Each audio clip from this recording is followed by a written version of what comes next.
Do you ever feel like your curriculum planning is chaotic, rushed, and ineffective? Well, you're not alone. But what if I told you there's a 5-step framework that makes planning smoother, faster, and more effective? Hey everyone, welcome to Deep Professional. My name's Alex Gray and I'm currently an international teacher based in Dubai.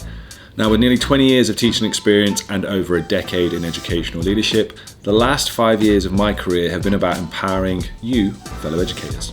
I hold a master's degree and an MPQ in leading teaching development, both of which have fueled my passion for fostering excellence in classrooms around the world.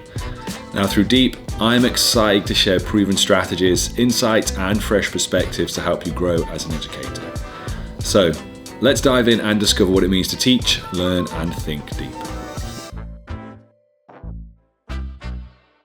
Now, with term 3 on the horizon, this is the perfect time to reset and rethink how we plan. Not just for the next few weeks, but for the year ahead. Here's the thing.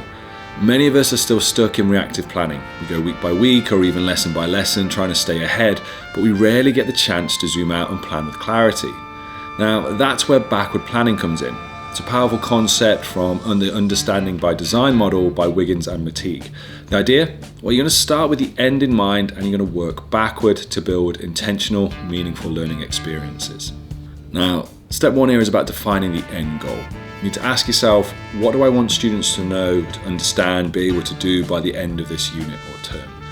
So you can use, like we already do, things like Bloom's Taxonomy to elevate your objectives from remembering facts to analysing, evaluating, or even creating.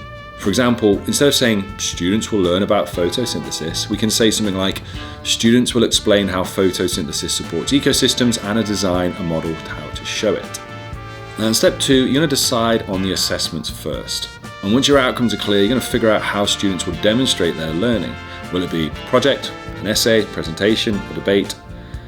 The thing here is you're going to design assessments that mirror your goals. So if your focus is on problem solving, don't give students a multiple choice quiz. Give them a real world scenario to solve.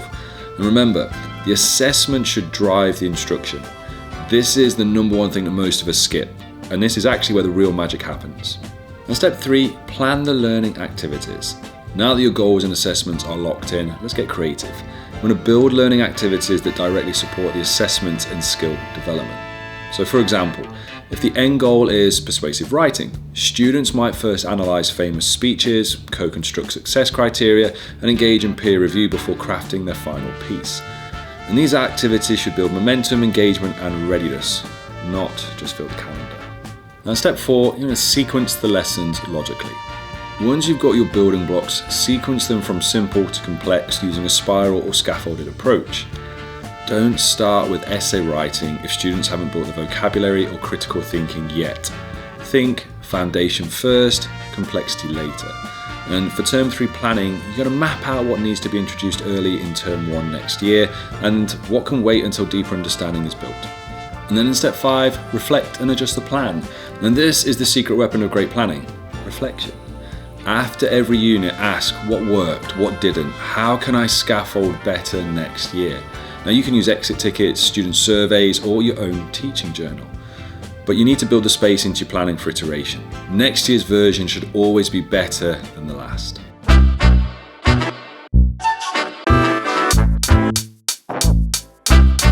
I want to give you a real world example. I'm going to apply this framework to a real unit that I've recently taught, which is Year 8 Science, covering photosynthesis, part of the UK national curriculum. To make sense of this now, because last time I went from right to left, as you'll see, this time I'll do it the normal way we'll go through, or it should be backwards plan it. Let's still backwards plan it. So let's put these into 5, so we're going to fit 5 strips in. So there's 1, 2, 3, hopefully this is going to work out all right. 4, amazing, we've got 5, somehow we've got 5. All right, so we're actually going to work backwards in this one. So here is our end goal. So this is what we want students to be able to do by the end of the unit. And I'm going to write this one in. So we want them to be able to explain the process of, and I shorthand photosynthesis by the way, of PS. We want to be able to identify the key reactants and products, and that's my and by the way, and evaluate the impact, see if this fits on. Small writing, it does. Of light, water, and CO2 on plant growth. All right, so a couple of good things in this one there. In terms of when we talked about utilizing Bloom's taxonomy, like I can underline here things like, right, I've got explain that comes into it, which is key. I've got to be able to identify things which are key. I need to evaluate, that's also in there. So there are some of these good command terms that are coming into it. And obviously there's the science part. So we've got process of photosynthesis, reactants and products, and obviously the impact. So a combination of, let's say, depth, breadth of knowledge, connecting that to the science of photosynthesis. So that's my first point from there. Now, step number 2, you can remember, is about the assessments. So again, these are just ideas of assessments that we can be utilizing for this. So I want to have things like quick quizzes. Okay, I always struggle with spelling this. So that could be on like vocab, but it could be just sort of general retrieval. But we have those quick quizzes within there as well. What else did we want to bring in? Let's say about labeling diagrams. Spacing is not great here, so I do apologize. That's label diagrams. Let's say we might do things like concept maps. Okay, so we've got those ones in there. Now, if you haven't guessed it, those are formative assessments, which means that these ones here are going to be my summative assessments. So summatives, it's science-based, so we're going to design, plant growth investigation, so to move from that. And as always with this, we will have our final topic. Final topic assessment. We'll go from there. Right, step 3 is then about engaging learning activities. Some sort of stop motion task. Definitely going to have the practical within there of a leaf. Case studies. Real world examples. Case studies, so that would be on things like, so some real world examples there tied into obviously the UAE where we live. Depends where you are. You could obviously fit those in. Vertical farming is a good one anyway, but we have some UAE connections there. Perfect. Right. We move on to number 4. A logical sequence of lessons is what we want from this.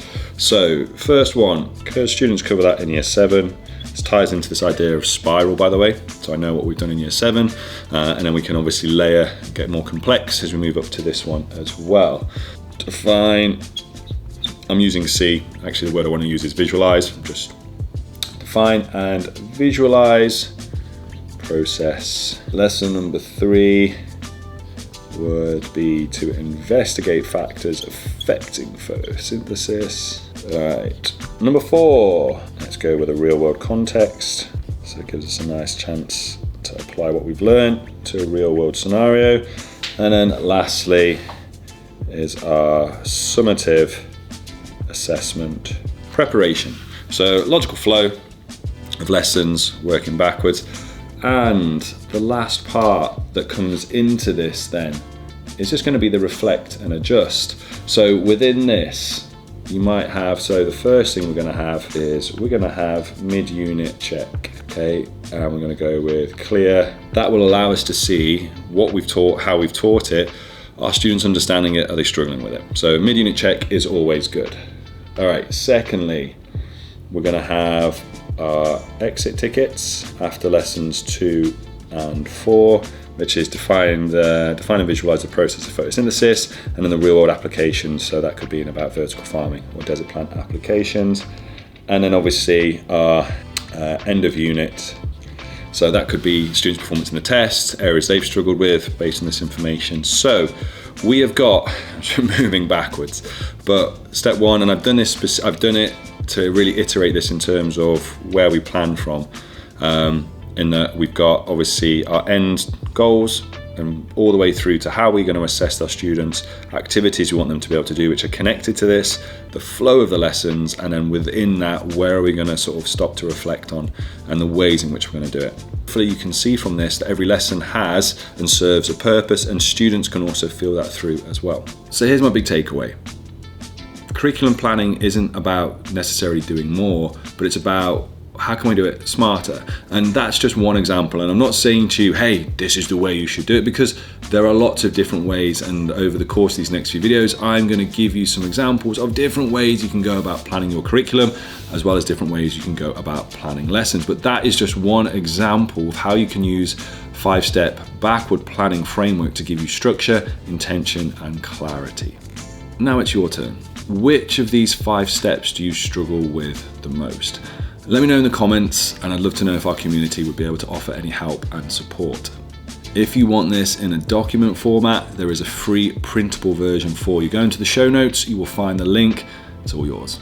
As always, if you have found this video valuable and enjoyed it, please hit that like button for me. And if you are new to the channel, please consider subscribing. Otherwise, thank you ever so much for watching. If you enjoyed this video, I think you're also going to find this one useful about how you can use AI to enhance your lesson planning as well. Until next time, guys, stay safe, and I'll see you in the next video.